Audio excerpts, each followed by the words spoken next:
Hello दोस्तों। आप हर बार सुनते होंगे कि ये आपका लगन है, ये आपका लग्नेश है। और आप हर बार अपनी कुंडलियों को खोजते हैं, फिर बोलते हैं मेरा लगन यहाँ बैठा है, मेरा लग्नेश यहाँ बैठा है और मेरे साथ ऐसा होना चाहिए।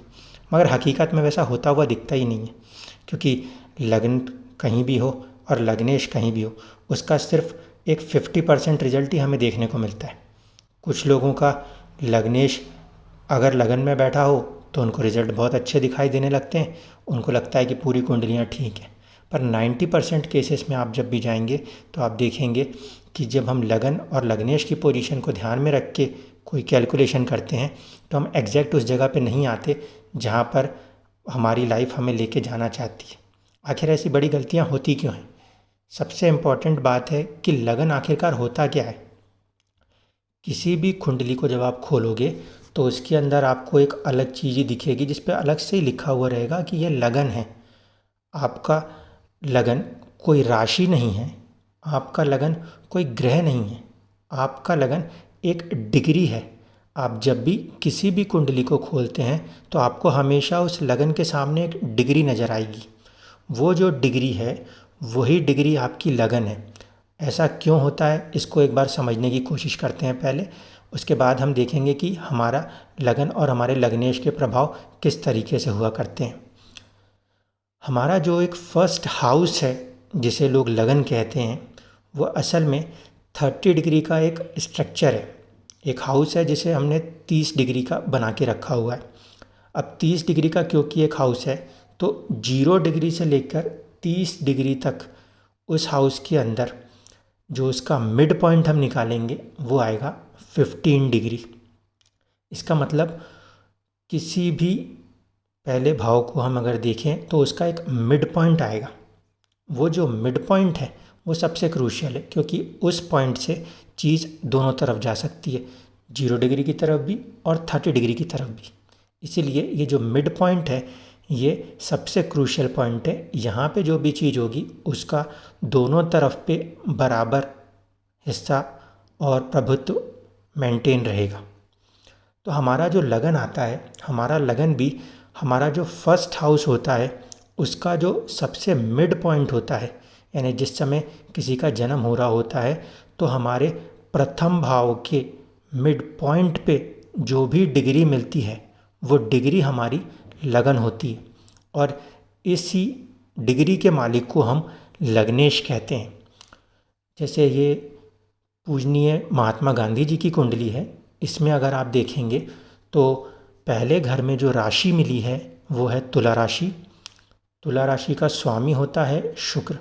और बहुत से लोग उसको ऐसा पढ़ेंगे कि लगन जो है वो तुला लगन है और जो उसका लग्नेश है वो शुक्र है, मगर ऐसा है नहीं। जो यहाँ पे लगन है वो कुंडली में साफ लिखा रहता है कि ये लगन है, और लगन के सामने एक डिग्री लिखी है। इस डिग्री का जो भी नक्षत्र स्वामी होगा वो होगा आपका लग्नेश।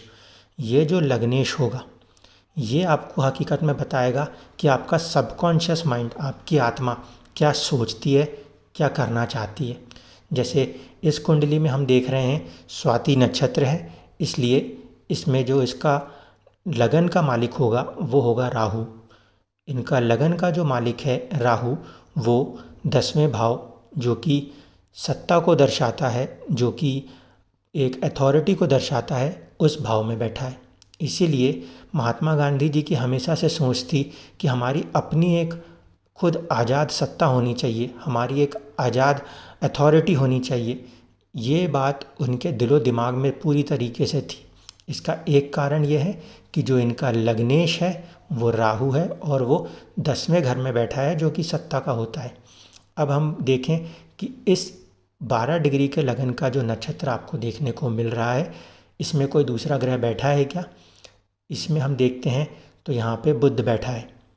इस कुंडली में बुध जो है वो 9th हाउस, जो कि हम पूजा पाठ के लिए भी देखते हैं, विदेश के लिए भी देखते हैं, हायर एजुकेशंस के लिए देखते हैं, और साथ ही साथ 12th हाउस जिसे हम विदेश के लिए देखते हैं, जेल के लिए देखते हैं।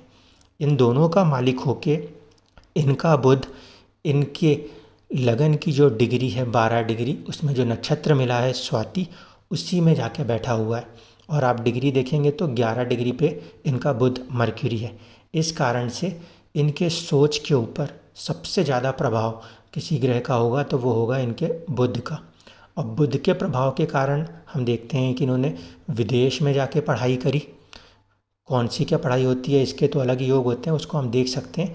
लेकिन आप इस बात को समझिए कि जो डिग्री है ये 12 डिग्री लगन, इसके पास बैठा हुआ कोई भी ग्रह हमारी एक तो सोच को निर्भर करेगा, हमारी उस सोच को अपने तरीके से विकसित करेगा।